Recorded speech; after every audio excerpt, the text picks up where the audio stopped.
দস্তরখানে বসে একে অপরকে ডাকো, আসো আমরা খানা খেয়ে নেই। টিকতদ্রুপভাবে সমস্ত দুনিয়ার কাফির মুশরিকরা চীন জাপানকে, জাপান ব্রিটেনকে, ব্রিটেন আমেরিকাকে, আমেরিকা ফ্রান্সকে, ফ্রান্স ইসরায়েলকে, এই সমস্ত দেশগুলা সবাই একে অপরকে ডাকে আর বলে আসো আমরা মুসলমানদেরকে শেষ করিয়া দেই, মুসলমানদের নাম নিশানা দুনিয়া থেকে উঠাইয়া দেই, মুসলমানদের কোনো অস্তিত্ব আমরা যেন না রাখি, সবাই ঐক্যবদ্ধ হয়ে যায়। কথা বলুন ঠিক না বেঠিক? আওয়াজ দিয়ে কথা বলুন ঠিক না বেঠিক? আল্লাহর হাবিব বলছেন ইউশিকুল উমামু আন তাদা আলাইকুম কামা তাদা আল আকিলাতু ইলা কাসাতিহা, যেইভাবে তোমরা দস্তরখানে বসে একে অপরকে ডাকো মানে খানা খাওয়ার জন্য, একইভাবে কাফিররা তারা দস্তরখানার মতো সবাইরে ডাকে আসো আমরা মুসলমানদেরকে শেষ করে দেই। কথা বলুন ঠিক না বেঠিক?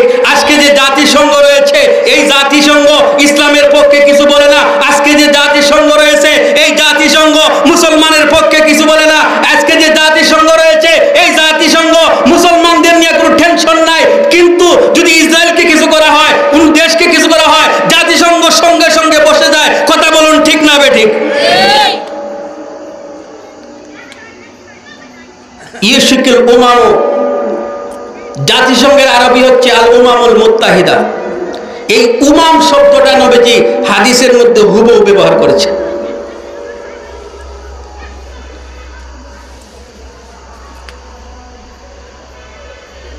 সাহাবী প্রশ্ন করলেন ওয়ালাকিন্নাকুম গুসাউন কাগুসাইস সাইলি, নবীজি বললেন তখন তোমাদের অবস্থা হবে বন্যায় প্লাবিত পানির মধ্যে ভেসে যাওয়া খড়কুটার মতো তোমাদের অবস্থা হবে। বন্যায় যে পানির মধ্যে খড়কুটা ভেসে যায় এটার কোনো দাম আছে আমাদের কাছে? কথা বলেন না? আমার সাথে হানা করতে হবে, উচ্চ আওয়াজে কইতে হইব। বলেন তো বন্যা যে প্লাবিত হইয়া যে খড়কুটা ভেসে যায় এই খড়কুটার কোনো দাম আসেনি? কোনো দাম নাই। আল্লাহর হাবিব বলেন ওয়ালাকিন্নাকুম গুসাউন কাগুসাইস সাইলি, তোমাদের অবস্থা হবে বন্যায় প্লাবিত খড়কুটার মতো তোমাদের অবস্থা হবে। আল্লাহর নবীর সাহাবী প্রশ্ন করলেন ইয়া রাসূলুল্লাহ ইয়া হাবিবাল্লাহ, কেন হবে? কারণ কি? তখন কি আমরা সংখ্যায় কম হব? নবীজি বললেন না, তখন তোমরা সংখ্যায় অনেক বেশি হবে। তখন তোমরা সংখ্যায় অনেক বেশি, কথা বল না, অনেক বেশি হবে। কত বেশি হবে? বর্তমান বিশ্বে মুসলমানের সংখ্যা রয়েছে 250 কোটি। কত কোটি? কথা বল না, কত কোটি? 250 কোটি মুসলমান হওয়ার পরেও মুসলমানের বাচ্চাদেরকে ফাঁকির মতো গুলি করে মারছে। মারতেছে কিনা? কথা বল না, মারতেছে কিনা? ফিলিস্তিন এমন অবস্থা হয়েছে ছোট বাচ্চাকে যাজা করে দিচ্ছে। এই বাচ্চার লাশটা তার আত্মীয় স্বজন ব্যাগে করে নিয়ে আসছে, পলিথিনে করে নিয়ে আসছে জানাজা পড়ার জন্য। আমরা কোথায় আছি? যখন ফিলিস্তিন 70 বছর পর জবাব দিল তখন সমস্ত কাফিররা এক হয়ে গেল। কথা বল না, ঠিক না বেঠিক? সর্বপ্রথম আমাদের লাগাবাড়ির বাবা দাদু, এই আমাদের দাদা বাবু যিনি, এই সর্বপ্রথম আগে কি করছে? কাফিরদের সমর্থন করছে। কথা বল না, ঠিক না বেঠিক? এই 15 বছর যার খেদমত করলো আমাদের সাবেক প্রধানমন্ত্রী হাসিনা বু, 15 বছর খেদমত করলো। এই মুসলমানের পক্ষে কথা কইল না, কার পক্ষে কথা কইল? ইসরায়েলের পক্ষ নিল। কার পক্ষ নিছে? কথা কয় না, কার পক্ষ নিছে? আল্লাহর হাবিব বলেন আল কুফরু মিল্লাতুন ওয়াহিদা, সমস্ত কাফেররা মুসলমানের বিরোধিতায় সবাই এক। মুসলমানের বিরোধিতায় সমস্ত কাফেররা, কথা বল না, মুসলমানের বিরোধিতায় সমস্ত কাফেররা এক। চাই হিন্দু হোক, বৌদ্ধ হোক, খ্রিস্টান হোক, ইহুদি হোক, নাসারা হোক, যেই হোক না কেন, কাফির মুসলমান তারা যত দল আছে সবাই মুসলমানদেরকে মারার জন্য সারা এক পায়ে খাড়া। কথা কোন ঠিক না বেঠিক?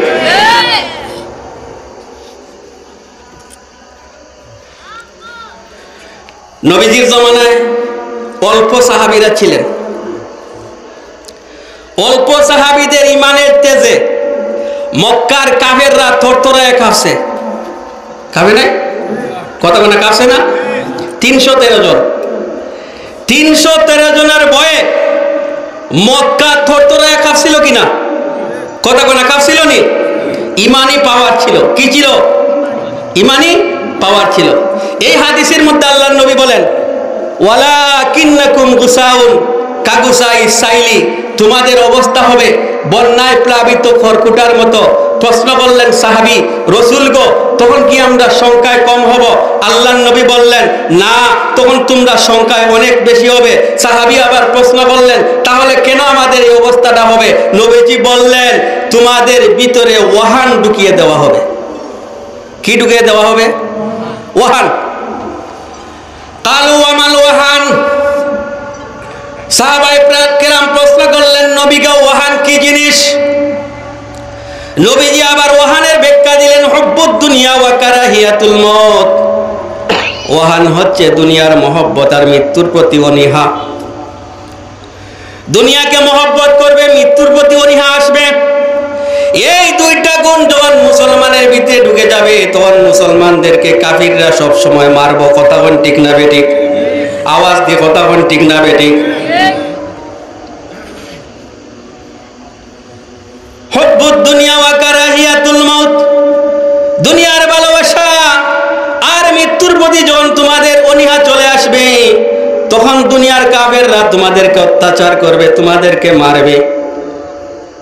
আল্লাহর হাবিব বলেন, শুধু তা নয়, এমন একটা সময় আইবে, লা ইয়াবকা মিনাল ইসলামি ইল্লা ইসমুহু ওয়া লা ইয়াবকা মিনাল কুরআনি ইল্লা ইসমুহু, মাসাজিদু মাআমিরাতুন ওয়া হিয়া খারাবুম মিনাল হুদা। নবীজি বলেন, এমন একটা সময় আইব, শুধু ইসলাম নাম থাকবো। ইসলাম কি থাকবো? কথা বলে, ইসলাম কি থাকবো? লা ইয়াবকা মিনাল ইসলামি ইল্লা ইসমুহু ওয়া লা ইয়াবকা মিনাল কুরআনি ইল্লা ইসমুহু, শুধু কোরআন থাকবো কিন্তু আইন নাই। কথা হয় না ঠিক না বেঠিক? কোরআন মসজিদের মধ্যে আছে, মাদ্রাসার মধ্যে আছে, সমাজের মধ্যে কোরআন নাই। ঠিক না বেঠিক? ওয়ালা ইয়াবকা মিনাল কুরআনি ইল্লা ইসমুহু, শুধু কোরআন থাকবো কিন্তু আইন থাকতো না। মাসাজিদু মাআমিরাতুন ওয়া হিয়া খারাবুম মিনাল হুদা। নবীজি বলেন, তোমাদের মসজিদগুলো হবে সুন্দর কিন্তু ওখানের মধ্যে হেদায়েত থাকতো না। কথা বল ঠিক না বেঠিক? মসজিদ সুন্দর হইব, হেদায়েত নাই। আগেকার যুগের মসজিদ ছিল খাজা কিন্তু নামাজি ছিল ফাঁকা। বর্তমানে মসজিদ হইলো ফাঁকা কিন্তু নামাজ হয়ে গেছে কাঁচা। কথা বল ঠিক না বেঠিক? আওয়াজ দিয়ে কথা বল বাজান, ঠিক না বেঠিক? আমার সাথে জোরে কথা কইতে হইব, জোরে কথা কইলে কথা বাড়াইব। রাজি আছি তো ইনশাআল্লাহ?